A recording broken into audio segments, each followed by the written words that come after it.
La muerte de los dinosaurios es un misterio perdido en la bruma del tiempo. Este extraordinario escenario de matanza es el único lugar del mundo donde podemos ver restos de criaturas que murieron en aquella gran extinción.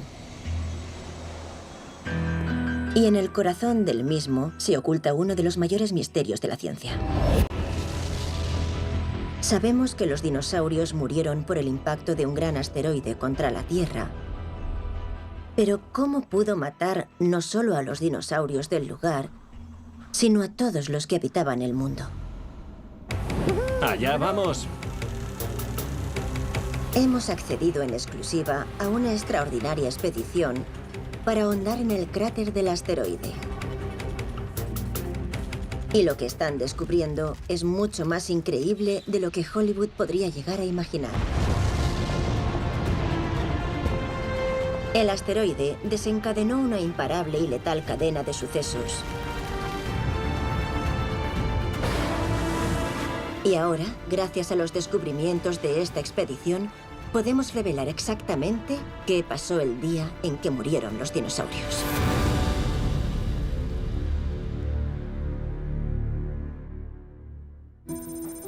Para entender lo que sucedió, comenzamos aquí, en las tierras baldías de Vistí, Nuevo México, para saber cómo era el mundo el día antes de que el asteroide alcanzara la Tierra. Miremos por aquí.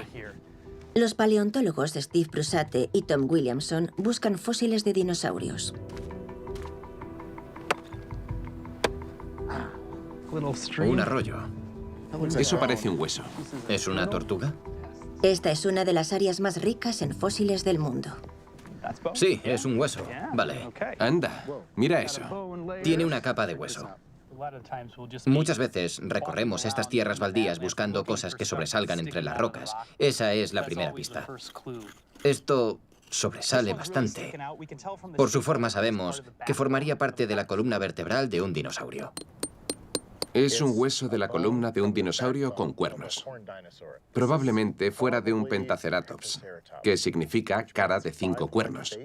Tenían 2 cuernos sobre los ojos, 1 sobre la nariz y 2 sobre las mejillas. El Triceratops tiene 3 cuernos en la cara. Este tenía 2 más, 5 en total, así que era aún más extravagante.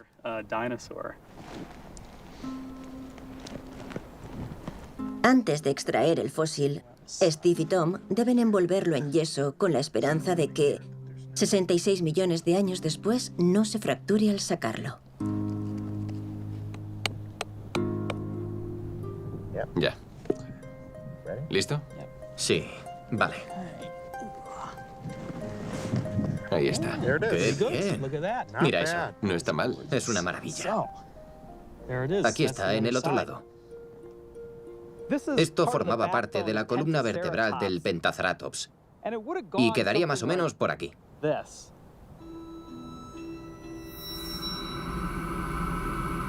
Con fósiles como este podemos hacernos una idea de cuál era el aspecto de estas poderosas bestias e incluso de cómo vivían. Eran los principales herbívoros del lugar. Toda esta zona está llena de este tipo de huesos. Eran las vacas del Cretácico. Estaban por todas partes. El Pentaceratops era una criatura que deambulaba por Norteamérica en el Cretáceo tardío, durante los últimos 10 millones de vida de los dinosaurios. En aquel entonces, el paisaje distaba mucho del actual. Durante esos 10 millones de años, esto era una especie de selva, para que nos hagamos una idea. Había una densa vegetación, grandes árboles, frondosos bosques y ríos fluyendo a través de las junglas. La comida abundaba para los herbívoros, quienes a su vez eran presa de los carnívoros más aterradores de todos.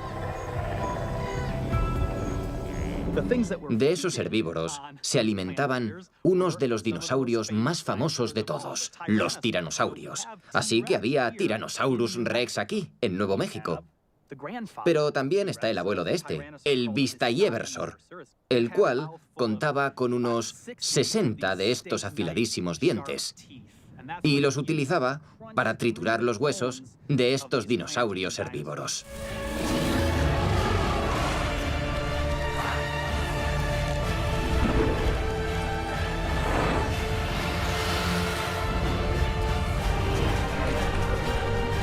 Los dinosaurios dominaron el terreno durante 160 millones de años. Pero no solo aquí, en lo que ahora llamamos Nuevo México, sino en todo el planeta.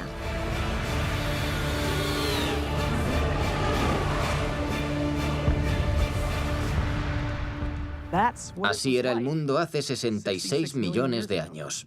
Esa era la situación cuando de repente las cosas cambiaron. Este era el paisaje que ofrecía la Tierra el día previo a la muerte de los dinosaurios, mientras el asteroide avanzaba a través del espacio. Hace 66 millones de años, nuestro mundo era muy distinto. El nivel del mar era más elevado y los continentes estaban más próximos. Pero la principal diferencia era que los dinosaurios dominaban el planeta. Hasta que un día, todo cambió. Un asteroide chocó contra la Tierra en el Golfo de México. La presión era aproximadamente la misma que en el centro de la Tierra. Las temperaturas subieron miles de grados. Malas noticias para los dinosaurios del lugar. Incinerados, vaporizados. Pero lo más asombroso de todo es que no solo los dinosaurios de la zona murieron, sino todos los que habitaban el planeta. Estamos viendo un Armagedón. Hay montones de cadáveres. Y ese ha sido siempre el gran misterio. ¿Cómo pudo un mal día en México convertirse en una extinción masiva a nivel mundial?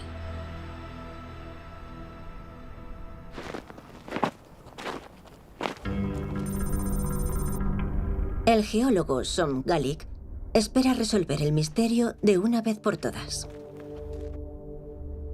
Son forma parte de un grupo internacional de científicos que anhela descubrir qué sucedió cuando aquella enorme roca espacial perforó la Tierra hace 66 millones de años y cómo aniquiló a los dinosaurios.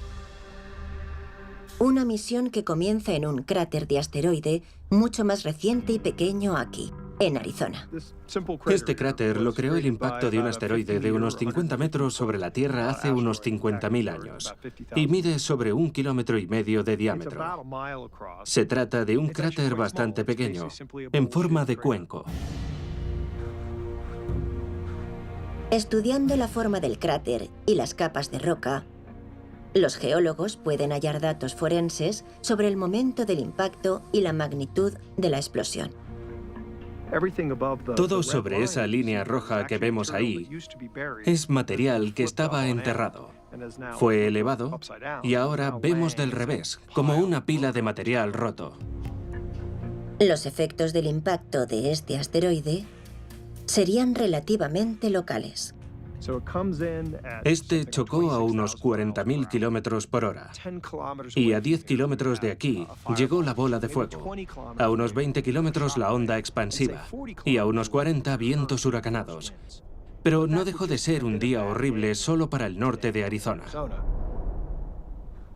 Fue un día horrible para los mamuts de la zona, pero no una extinción global. El asteroide que aniquiló a los dinosaurios, de 15 kilómetros de ancho, dejó un cráter de 200 kilómetros de diámetro. Sin embargo, a pesar de sus dimensiones, es muy difícil de divisar. Está tan bien escondido que no fue descubierto hasta 1990 aquí, en el Golfo de México. Su nombre, Chicxulub. Este es el Golfo de México. Y el cráter del impacto está aquí. Pero no se había descubierto porque estaba enterrado. De modo que no resultaba evidente en esa superficie que estabas en un cráter, pues 66 millones de años de piedra caliza lo habían sepultado. Oculto bajo 600 metros de piedra caliza, el cráter de Chicxulub no solo es enorme, sino que posee características que lo elevan a una nueva categoría de supercráteres. Chicxulub es uno de los cráteres de impacto más grandes que hay. No es como el que tenemos detrás, que tiene forma de cuenco y es superado por dos clases de cráteres. De ser un poco más grande, veríamos un cierto rebote, una elevación central. Y si fuera todavía más grande, veríamos que dicha elevación parece desmoronarse hacia afuera en un anillo rocoso llamado Anillo de Picos. Este anillo de picos solo lo hallamos en los cráteres causados por los mayores impactos. Y son sus rocas las que nos dan las mejores pistas sobre el momento del choque. Son y sus compañeros se adentrarán hasta el corazón del cráter del asteroide, bajo el mar en el Golfo de México. El objetivo de nuestro próximo proyecto es perforar ese anillo de picos justo aquí, en el mar, en su zona más superficial. Lo perforaremos y recogeremos muestras del mismo. Y cuando lo hagan, esas rocas revelarán lo que pasó en los minutos, horas y días posteriores al impacto y resolverán el enigma de cómo murieron los dinosaurios.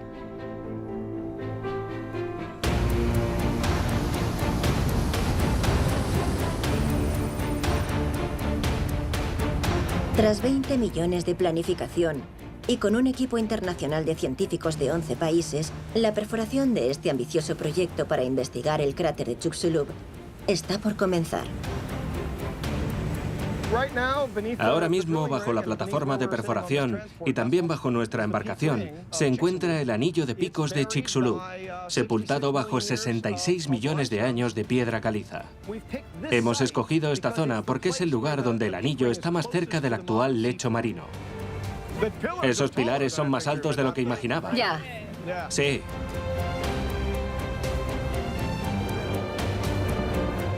¡Allá vamos! ¡Qué bien! Aún así, el equipo deberá atravesar 600 metros de piedra caliza antes de llegar al cráter. Durante 8 semanas, los taladros girarán las 24 horas del día. Hay 2 turnos, de medianoche a mediodía y de mediodía a medianoche. ¡Vamos allá!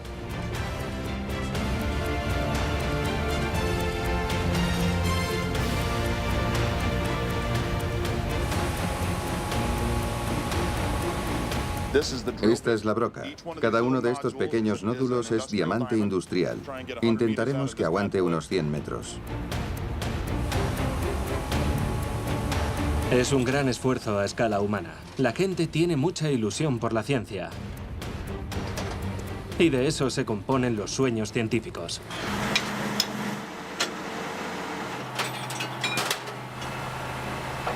Es una expedición única. Nadie había perforado nunca el anillo de picos de un cráter de asteroide.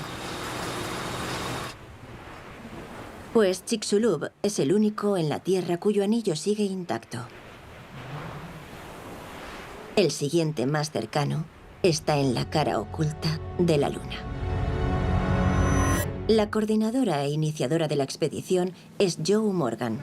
Llevo años muy ilusionada con esto y ver que ya es una realidad me asusta bastante. Nos hemos esforzado tanto por llegar a este punto que queremos unos grandes resultados. A medida que profundizan en el lecho marino, el equipo extrae muestras rocosas de 3 metros de longitud. Este es el primer núcleo o testigo completo de la expedición. Extraemos muestras cilíndricas de roca de 3 metros de longitud. Y a medida que profundizamos, retrocedemos en el tiempo hasta llegar al momento del impacto, hace unos 66 millones de años. En cuanto un núcleo llega a cubierta, tomamos una pequeña muestra del material. La llevamos al laboratorio y determinamos su antigüedad en menos de 5 minutos después de haber aparecido en cubierta. En un conjunto de cabinas portátiles, al que con afecto llaman su calle principal, los científicos estudian con ahínco cada núcleo al extraerlo. Tengo unas imágenes buenísimas. Mirad este cristal. Es la materia del core catcher vista con microscopio. Hemos estado utilizando la denominada imaginería acústica, la cual nos ofrece una imagen del interior del agujero y algunas de ellas, sobre todo de las capas posteriores al impacto, son una preciosidad. Cuando el equipo comience a extraer núcleos del cráter en sí, estos les darán pistas sobre el asteroide, su tamaño, su velocidad, la fuerza de la explosión y la cadena de sucesos que supuso el final del reinado de los dinosaurios.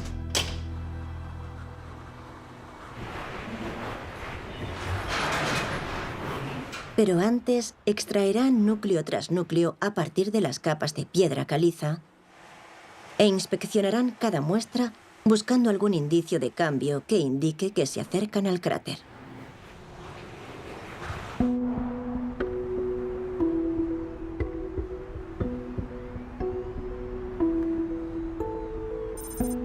Uno de los misterios clave para el equipo es cómo un asteroide que cayó en el Golfo de México acabó con los dinosaurios de todo el mundo. Aquí, en Nueva Jersey, el paleontólogo Ken Lacovara cree haber encontrado algunas víctimas de ese fatídico día. Animales fallecidos por el asteroide, a pesar de encontrarse a 2.700 kilómetros de distancia. A medida que avanzamos por aquí, retrocedemos millones de años en el tiempo y en el fondo de esta cantera habremos viajado 66 millones de años atrás. Pero en aquel entonces, todo era muy diferente. Esta zona quedaba bajo el agua.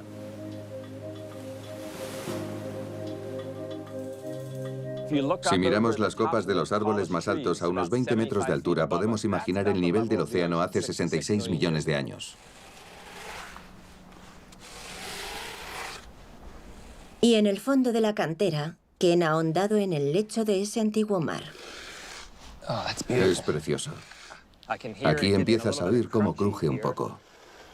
Y ha desenterrado un asombroso y fatal escenario en una fina capa de antiguas arenas. Aquí estamos en el límite, en el fin de la época de los dinosaurios. Aquí hallamos un escenario fatal. Mirad qué almeja tan bonita en esta capa. Vivió hace 66 millones de años y murió en el momento en que lo hicieron los dinosaurios y el 75% de las especies de la Tierra. En esta capa de huesos de su cantera, Ken ha encontrado una asombrosa cantidad y variedad de animales que murieron juntos. Aquí encontramos restos de mosasaurio. Los mosasaurios eran lagartos gigantes marinos del tamaño de un autobús. Tenían aletas por extremidades y una mandíbula de unos 2 metros repleta de afilados dientes como este, el cual quedaría por aquí junto a decenas de otros dientes.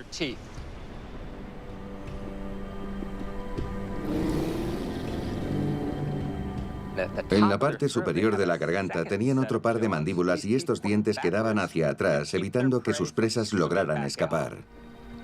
Era un monstruo marino.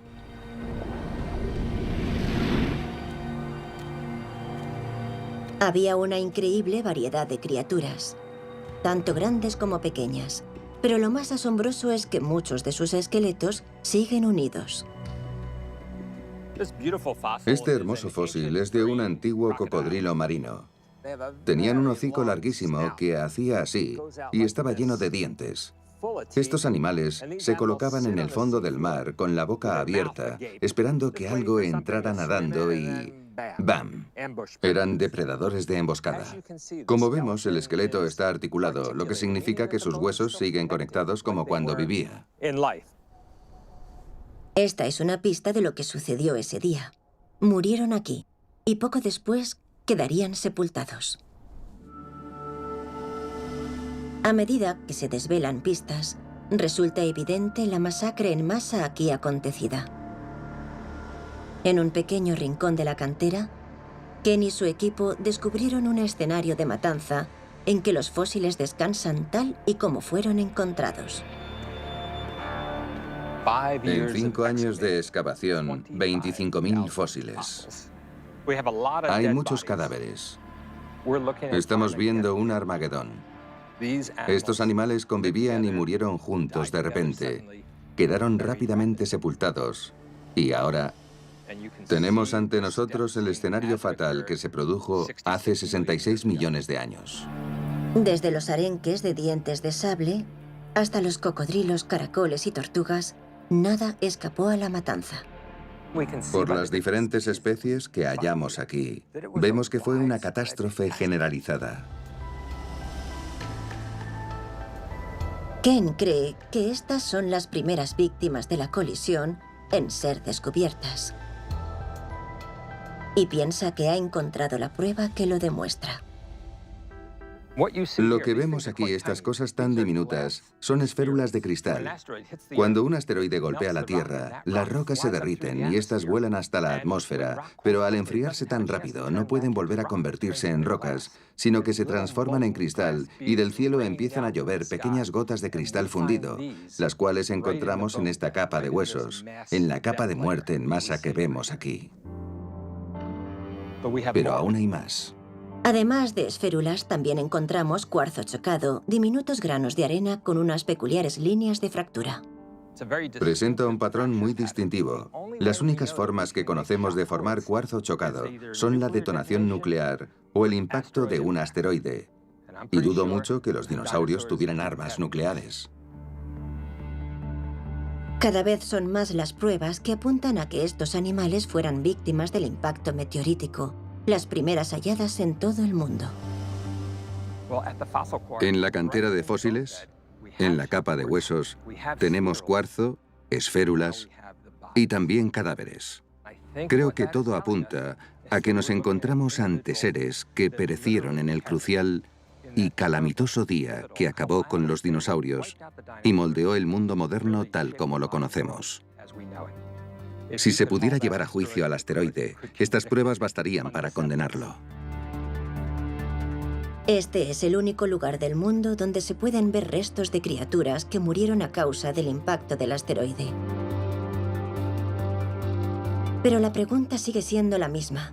¿Cómo pudo el impacto de un asteroide en el Golfo de México, a más de 3.000 kilómetros de distancia, provocar tal carnicería en Nueva Jersey? ¿Cómo se convirtió un suceso local en una devastación global?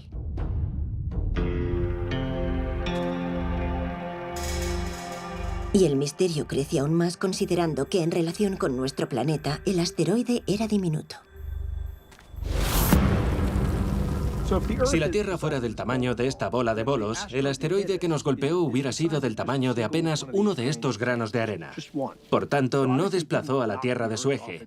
Al igual que un grano de arena no podría mover esta bola, ni la destruyó, pero sí que causó que el 75% de la vida en la Tierra se extinguiera, incluidos los dinosaurios, o al menos los no voladores.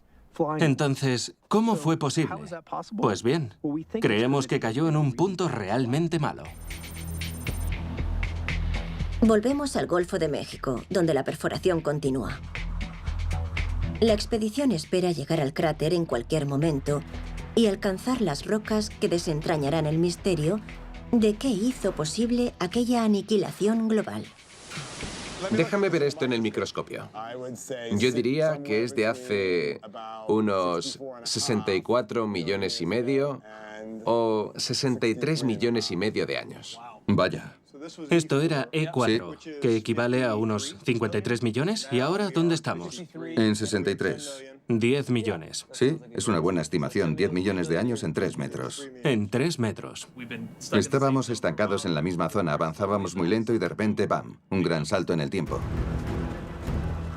Este enorme salto en el tiempo les indica que podrían llegar al cráter en cualquier momento. Y a las 3 semanas de arrancar la perforación... A medida que bajas hay más y más de eso. Tiene un tono verdoso. Llegan las pruebas de un suceso a una escala que nadie esperaba. Ahora tenemos 4 núcleos de arenas cada vez más ásperas. Y creo que el único proceso que podría generar algo similar es un tsunami. El hecho de que ya llevemos 12 metros de espesor lo convierte en uno de los mayores, si no en el mayor depósito de tsunami descubierto. Evidenciaba una violencia mucho mayor de la esperada. Un gran depósito de tsunami. O un gran pastel de tsunami. Con trozos de cristal. Y justo bajo la prueba de un enorme tsunami, algo vuelve a cambiar. Mira el color de la matriz. Pasa del verde al rojo. Parece fundición. Sí, parece fundición. Parece una muestra de fundición gigante. Esta roca no es fácil de derretir, pero la presión descomunal del impacto lo hizo. Es una señal de que el equipo ha llegado al cráter. Ya hemos entrado por completo a las rocas del impacto. Es muy fácil de ver, porque es granito, y podemos ver estas grandes manchas estilo leopardo. Este granito fue arrastrado hasta aquí desde las profundidades de la corteza terrestre. Esto se formó en el momento en el que los dinosaurios murieron. Este revoltijo de piedras es una prueba de la inconcebible fuerza del impacto. Durante las 5 semanas restantes, el equipo atraviesa otros 700 metros del anillo de picos del cráter. No creo que esto pudiera haber ido mejor. En cuanto al anillo de picos, tenemos unos 700 metros de material, así que estamos contentos. Tardaré en olvidarme de este lugar.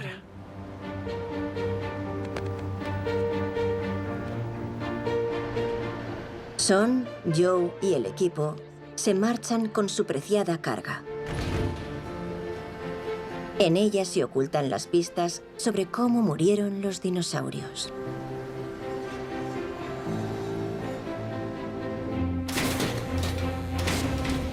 A los 4 meses de concluir la perforación, el equipo de la expedición se reúne en Bremen, Alemania, para analizar sus preciadas columnas de roca. Dentro de estos núcleos están las pruebas que revelarán minuto a minuto qué pasó después del impacto del asteroide y lo que significó para los dinosaurios. Desentrañar el secreto es una tarea mastodóntica. Más de 800 metros de roca han de ser cuidadosamente divididos, examinados y fotografiados. Y la que cuentan es una impresionante historia de violencia. Este núcleo superior al cráter presenta la geología habitual de un lecho marino. Capa sobre capa de rocas de aspecto similar lentamente acumuladas. Estos 3 metros de piedra caliza tardaron 10 millones de años en acumularse, pero el impacto del asteroide afectó a la geología mucho más rápido.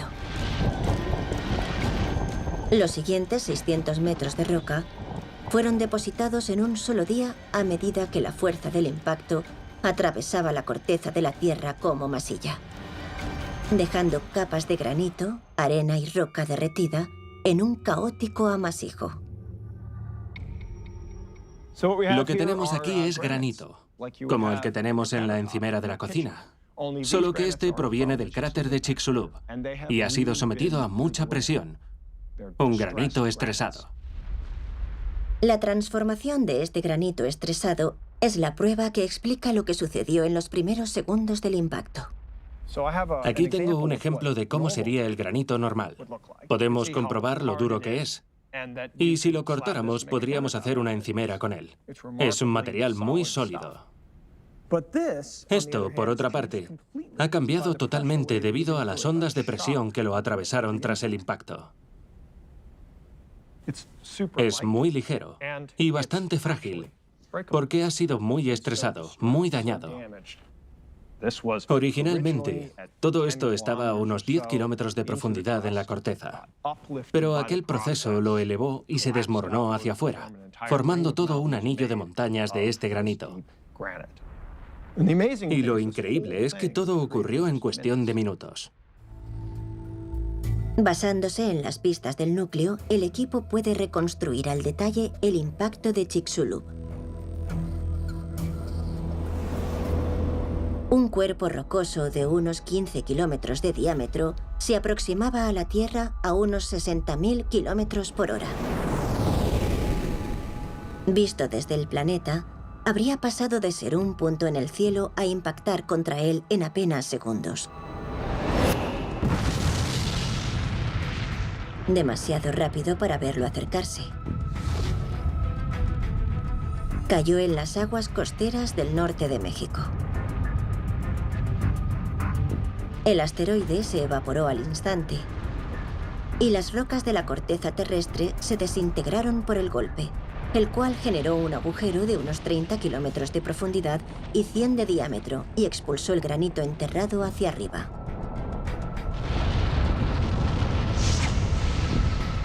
La roca pulverizada fluyó como un líquido, erupcionando en montañas más altas que el Himalaya antes de derrumbarse en cuestión de minutos, formando ese anillo de picos tan característico de los mayores impactos.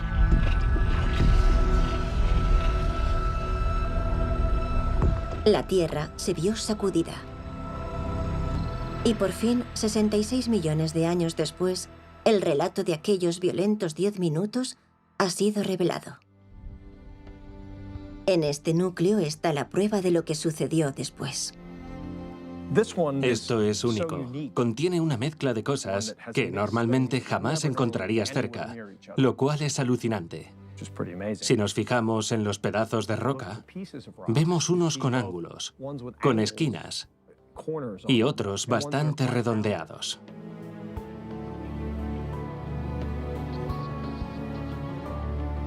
Algo tan redondeado tuvo que estar en el agua. Fue tanto el calor producido que el mar se evaporó, dejando un gran agujero de unos 200 kilómetros de diámetro. Había hecho un gran agujero. Había apartado al mar y este tenía que volver. Pero el calor era tal que se evaporaba. Y acabamos con una mezcla de fragmentos redondeados y rotos que hacen que esta increíble amalgama parezca una encimera de granito falsa. Pero la gran pregunta es, ¿qué efecto tuvo esto en los dinosaurios? Para responder a eso, el equipo necesita estimar el tamaño de la explosión, y la única manera de hacerlo es mirando las explosiones más grandes realizadas por el ser humano.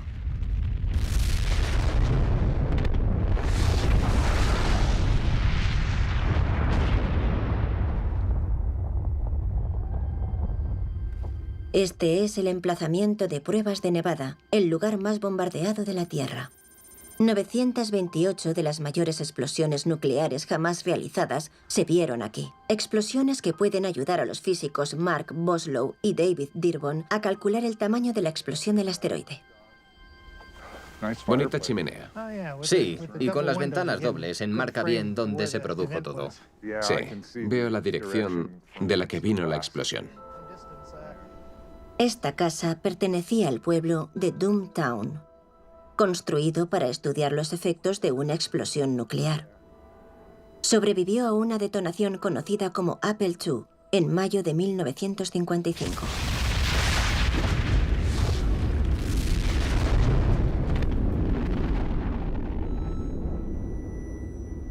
La explosión debió de llegar hasta aquí y apuesto a que reventó las ventanas.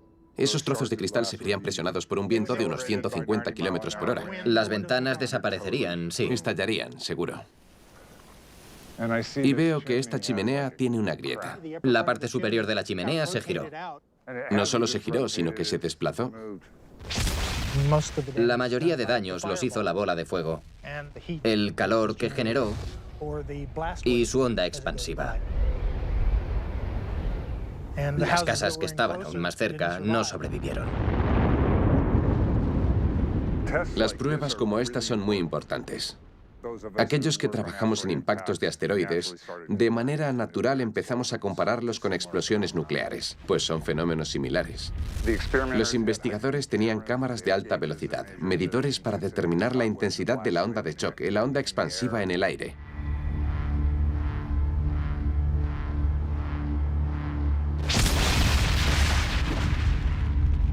Un particular fenómeno hallado en explosiones nucleares e impactos de asteroide es el cuarzo chocado.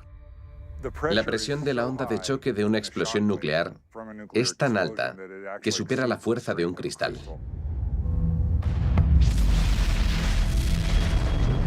Por tanto, al verse sometido a tal presión, el cristal se distorsiona, y eso es el cuarzo chocado. Vimos la chimenea y la forma en que estaba fracturada. Parte de ella había rotado. Y eso es lo que le pasa a la estructura interna de los cristales. Se necesita la fuerza de una explosión nuclear para romper la estructura interna del cuarzo. Las líneas de fractura revelan la intensa presión del estallido.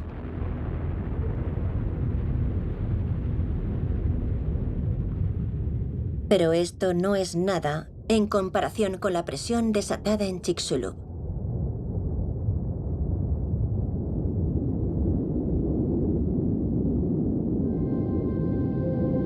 Oculto en las capas del núcleo, el equipo encuentra su propio cuarzo chocado.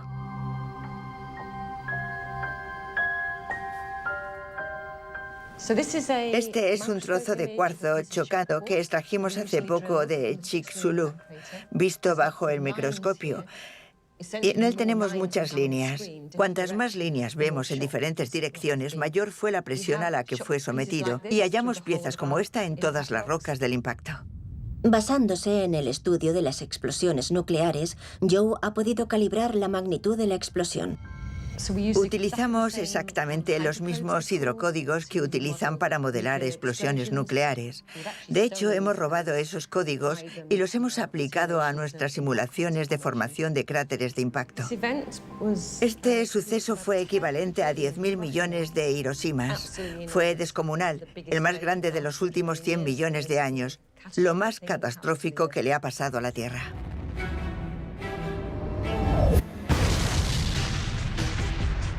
Fue como si estallaran 10.000 millones de bombas atómicas.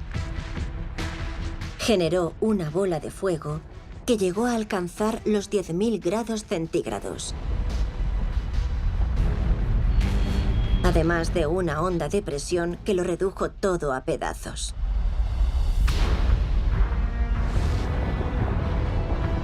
Todo ser vivo a 1000 kilómetros de distancia moriría al instante. Y eso solo en el primer par de minutos.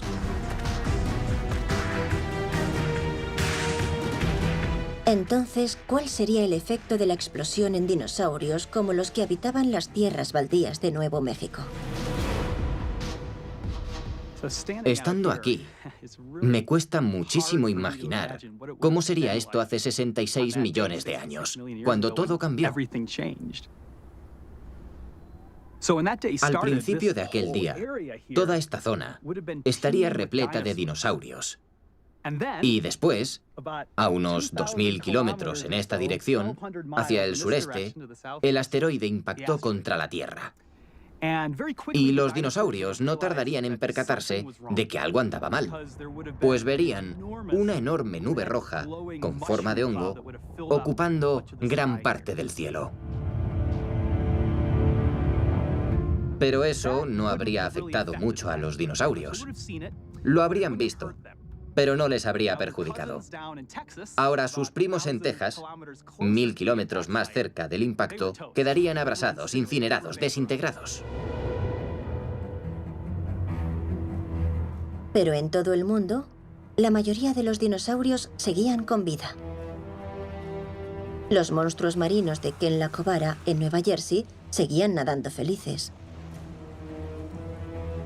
Pero no por mucho tiempo. Una mortal e imparable reacción en cadena se había desatado.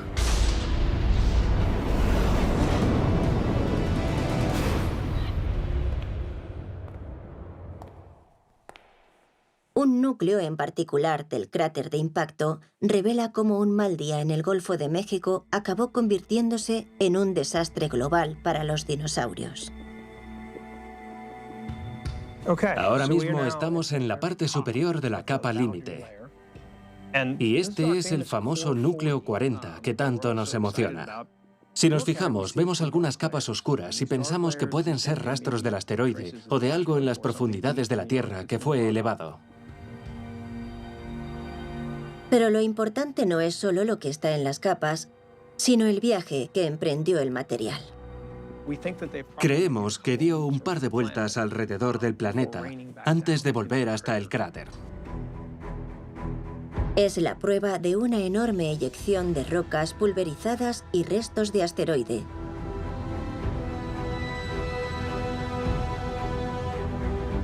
Y es esta eyección la que convirtió un desastre local en una masacre global. Cuando el asteroide cayó al suelo, se produjo una enorme columna de vapor de roca que se expandió hacia arriba a muy alta velocidad y hacia el resto del planeta. Una manta de polvo y vapor se extendió rápidamente desde la zona del impacto. Era un gas caliente de roca Y a medida que subió, se enfrió y formó pequeñas esferas del tamaño de un grano de arena. Cuando estas esferas volvieron a entrar en la atmósfera, se calentaron de nuevo por la fricción del aire, como estrellas fugaces. Pero si desde el suelo hubieras mirado hacia arriba, habrías visto un increíble número de estrellas fugaces hasta el punto de no distinguirlas individualmente. Habrías visto una enorme capa de lava candente avanzando muy por encima de ti en todas direcciones. No caería sobre ti, pues estaría a 60 kilómetros del suelo aproximadamente. Pero esa lava candente emitiría una energía varias veces mayor a la del Sol.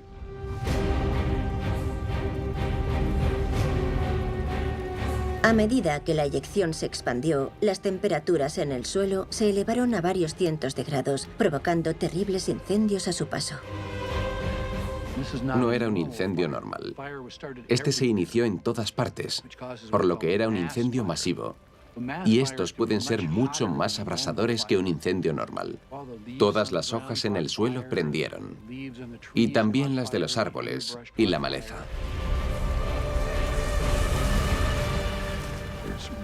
Vientos huracanados soplaban hacia el fuego, levantaban las llamas y lo consumían todo. Por tanto, este vapor no tardó en extenderse por todo el planeta. En apenas un par de horas habría llegado a los confines de la Tierra.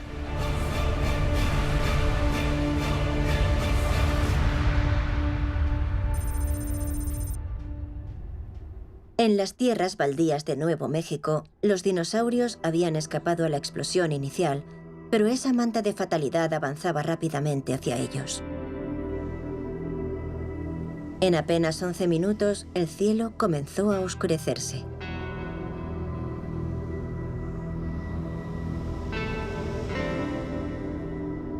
Realmente no empezó a llover fuego y azufre del cielo, sino que todo aquello calentó la atmósfera y la convirtió en un radiador gigante.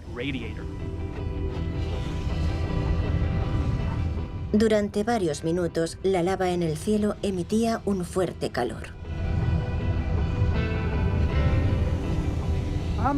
En el suelo haría tanto calor como en un horno de pizzas, lo que destruyó a muchos de los dinosaurios y empezó a provocar incendios.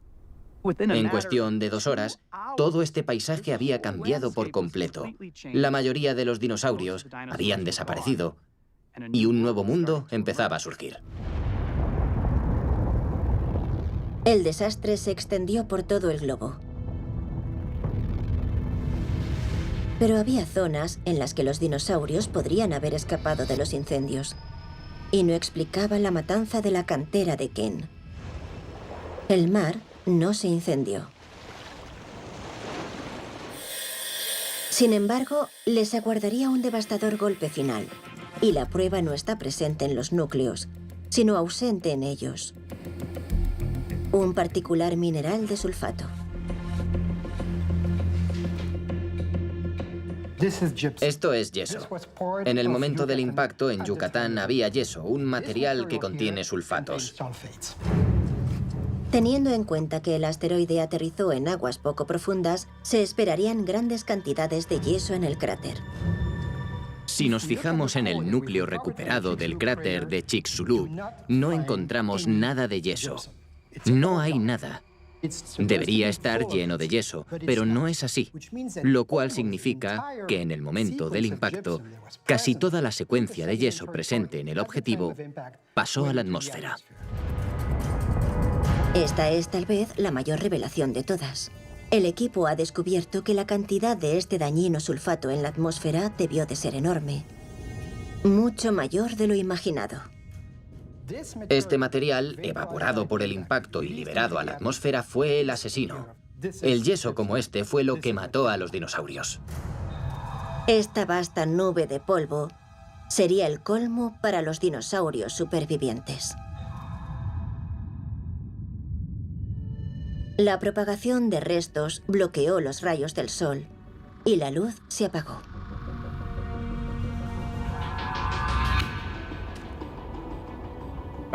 Después de que los incendios se consumieran a sí mismos, la oscuridad se cernió de repente. Probablemente habría menos luz que en una noche sin luna. Podemos imaginarnos a los últimos tiranosaurios intentando cazar algo, pero eso sería muy difícil. De sobrevivir al fuego, hubieran muerto de hambre. Además, al no haber luz pasó a hacer mucho frío y al cabo de unos días la temperatura habría caído por debajo del punto de congelación. Las temperaturas globales se desplomaron 10 grados centígrados en cuestión de días. Y la fotosíntesis se detuvo, tanto en la Tierra como en el mar. Todos los restos y sulfatos en la atmósfera bloquearon al Sol. Y la cadena alimentaria se rompió. Una cadena que en el océano era cortísima. En menos de un mes iban del plancton a los superdepredadores. Por tanto, aunque hubieran sobrevivido a ese día, no tendrían nada para comer. Empezarían a morir de hambre y si eras tan grande como un mosasaurio, serías de los primeros en desaparecer. Fue este invierno nuclear el que causó la matanza masiva de la cantera de Kent. Los verdes paisajes se tornaron grises. Sin nada que comer en todo el planeta, los dinosaurios tenían pocas posibilidades de sobrevivir.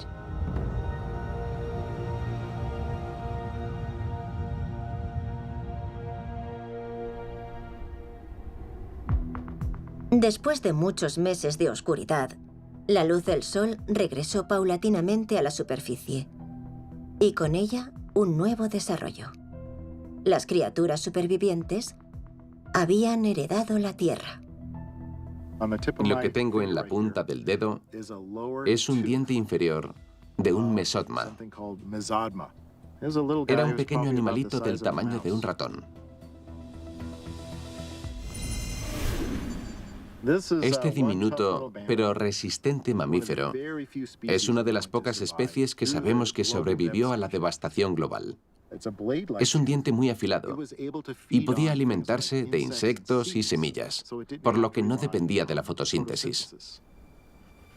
La muerte de los dinosaurios permitió a estos pequeños supervivientes medrar, y los mamíferos evolucionarían rápidamente para apoderarse del planeta. Estas rocas a rayas son los sedimentos que se han acumulado durante cientos de miles de años desde la extinción de los dinosaurios. Y aquí encontramos a los primeros mamíferos. En realidad, los mamíferos se habían originado casi al mismo tiempo que los dinosaurios y vivieron durante toda la era de los dinosaurios, pero seguían siendo relativamente pequeños. Hasta que no se extinguieron los dinosaurios, los mamíferos no empezaron a medrar, diversificarse y convertirse en grandes animales. Esta es la mandíbula de un mamífero, cuya cabeza era tan grande como la de un lobo. Aquello era un paraíso para estos nuevos animales. Sin los mamíferos que sobrevivieron a aquella extinción, no estaríamos aquí. Pues entre aquellos grupos de supervivientes estaban nuestros antepasados.